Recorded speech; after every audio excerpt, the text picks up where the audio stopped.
ಯಾವತ್ತಾದ್ರೂ ಸಿಹಿ ಮುಸ್ಕಿನ ಜೋಳದಲ್ಲಿ ಕಡುಬು ಮಾಡಿ ತಿಂದಿದ್ದೀರಾ? ಹೌದು, ಸಿಹಿ ಮುಸ್ಕಿನ ಜೋಳದಲ್ಲಿ ಕಡುಬು ತುಂಬಾ ರುಚಿಯಾಗಿರುತ್ತೆ, ತುಂಬಾ ಡಿಫ್ರೆಂಟ್ ಆಗಿರುತ್ತೆ. ಮೇಲೆ ತುಪ್ಪ ಸವರಿ ತಿಂತಾ ಇದ್ರೆ ತುಂಬಾ ಚೆನ್ನಾಗಿರುತ್ತೆ. ಎಲ್ಲರಿಗೂ ನಮಸ್ಕಾರ, ಲತಾ ಪಾಕಶಾಲೆಗೆ ಸ್ವಾಗತ. ಇವತ್ತು ನಾನು ಸಿಹಿ ಮುಸ್ಕಿನ ಜೋಳದಲ್ಲಿ ಸಿಹಿ ಕಡುಬು ಉಪಯೋಗಿಸ್ಕೊಂಡು ಸಿಹಿ ಕಡುಬನ್ನ ಹೇಗೆ ಮಾಡೋದು ಅಂತ ತೋರಿಸ್ಕೊಡ್ತಾ ಇದ್ದೀನಿ. ಇಲ್ಲಿ ನಾನು ಕಡುಬನ್ನ ಬೇಯಿಸೋಕ್ಕೆ ಮುಸ್ಕಿನ ಜೋಳದ ಸಿಪ್ಪೆನ ಬಳಸ್ತಾ ಇದ್ದೀನಿ. ಮುಸ್ಕಿನ ಜೋಳ ಬಿಡಿಸಿದ ಸಿಪ್ಪೆನ ಈ ಥರ ನಾವು ಕಟ್ ಮಾಡಿಕೊಂಡು ಸೀಳು ಹೊಡೆದಿದ್ದನ್ನೆಲ್ಲ ತೆಗೆದು ಹಾಕಿದ್ರೆ ಅದೇ ಎಲೆ ಆಕಾರದಲ್ಲಿ ಅಗಲವಾಗುತ್ತೆ. ಇದರೊಳಗೆ ನಾವು ಕಡುಬು ಹೂರಣನ ಇಟ್ಟುಬಿಟ್ಟು ಬೇಯಿಸ್ಬೋದು. ತುಂಬ ರುಚಿಯಾಗಿರುತ್ತೆ, ತುಂಬ ಟೇಸ್ಟಿಯಾಗೂ ಇರುತ್ತೆ.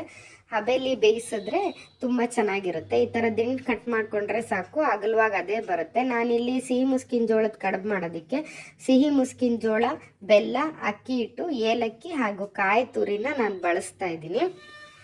ಮೊದಲಿಗೆ ನಾನು ಈ ಕಟ್ ಮಾಡ್ಕೊಂಡಿರೋ ಜೋಳದ ಸಿಪ್ಪೆನ ಸ್ವಲ್ಪ ಹೊತ್ತು ಉಪ್ಪಿನ ನೀರಲ್ಲಿ ನೆನೆಸ್ತಾ ಇದ್ದೀನಿ. ಉಪ್ಪಿನ ನೀರಲ್ಲಿ ನೆನೆಸ್ರೆ ನಾನು ಹುಳ ಏನಾರ ಇದ್ದರೆ ನಾಶ ಆಗುತ್ತೆ ಅಂತ ಅಷ್ಟೇ. ಸ್ವಲ್ಪ ಹೊತ್ತು ಉಪ್ಪಿನ ನೀರಲ್ಲಿ ನೆನೆಸ್ತಾ ಇದ್ದೀನಿ. ಹಾಗೆ ನಾನಿಲ್ಲಿ ಜೋಳನ ಚಾಕು ಸಹಾಯದಿಂದ ಹೆಚ್ಕೊತಾ ಇದ್ದೀನಿ. ನಾವು ಚಾಕುಲಾದರೂ ಹೆಚ್ಬೋದು, ಕೈಯಲ್ಲಾದರೂ ಬಿಡಿಸ್ಬೋದು. ಚಾಕುಗಿಂತ ಕೈಯಲ್ಲಿ ಬಿಡಿಸಿದ್ರೇ ತುಂಬ ಚೆನ್ನಾಗಿ ಬರುತ್ತೆ.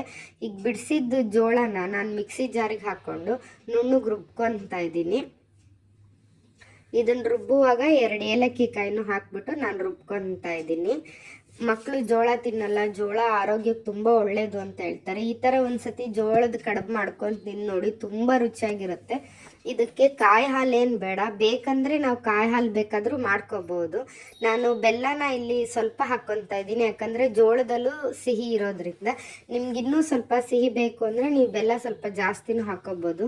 ಈಗ ನಾನು ರುಬ್ಬಿರೋ ಮುಸ್ಕಿನ ಜೋಳಕ್ಕೆ ಬೆಲ್ಲ ಮತ್ತು ಅಕ್ಕಿ ಹಿಟ್ಟನ್ನ ಹಾಕಿ ಮಿಕ್ಸ್ ಮಾಡ್ಕೊತಾ ಇದ್ದೀನಿ. ಮೊದಲಿಗೆ 2 ಸ್ಪೂನ್ ಅಕ್ಕಿ ಹಿಟ್ಟು ಹಾಕಿ ಹದ ನೋಡ್ಕೊತೀನಿ.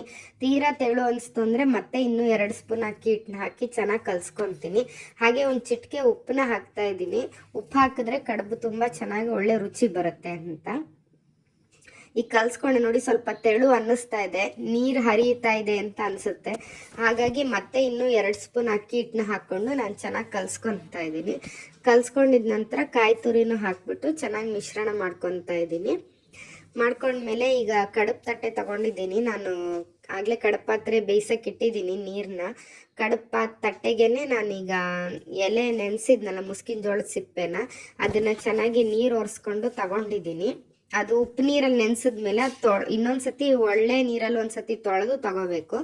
ಈ ಥರ ಮಧ್ಯ ಹೂರಣನ ಹಾಕ್ಬಿಟ್ಟು ನೋಡಿ, ಈಗ ನೀರು ಹರಿತಾ ಇಲ್ಲ, ಅವಾಗಿಗಿಂತ ಸ್ವಲ್ಪ ಗಟ್ಟಿಯಾಗಿದೆ. ಬಟ್ ತೀರಾ ಗಟ್ಟಿ ಏನಿಲ್ಲ.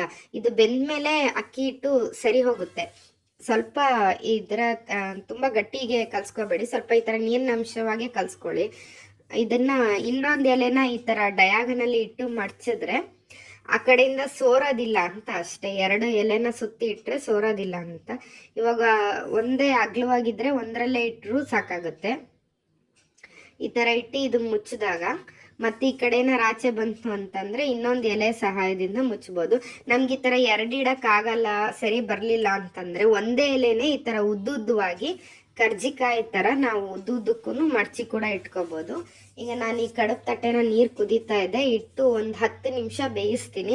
10 ನಿಮಿಷ ಬೇಯಿಸಿದ್ಮೇಲೆ ತುಂಬ ಚೆನ್ನಾಗಿ ಬೆಂದಿರುತ್ತೆ, ಘಮ ಘಮ ಅಂತ ವಾಸನೆನೂ ಬರ್ತಾ ಇರುತ್ತೆ ಏಲಕ್ಕಿ ಹಾಕಿರೋದ್ರಿಂದ. ಇದನ್ನು ಬಿಡಿಸ್ಕೊಂಡು ತುಪ್ಪ ಹಾಕ್ಕೊಂಡು ತಿಂದರೆ ತುಂಬ ರುಚಿಯಾಗಿರುತ್ತೆ, ತುಂಬ ಡಿಫ್ರೆಂಟ್ ಮತ್ತು ಯುನೀಕ್ ಟೇಸ್ಟು. ಒಂದ್ಸತಿ ಮಾಡಿ ನೋಡಿ, ಹೇಗಿತ್ತು ಅಂತ ನನಗೆ ತಿಳಿಸ್ಕೊಡಿ. ತುಂಬ ರುಚಿಯಾಗಿದೆ, ತಿಂದು ನೋಡಿ. Thank you.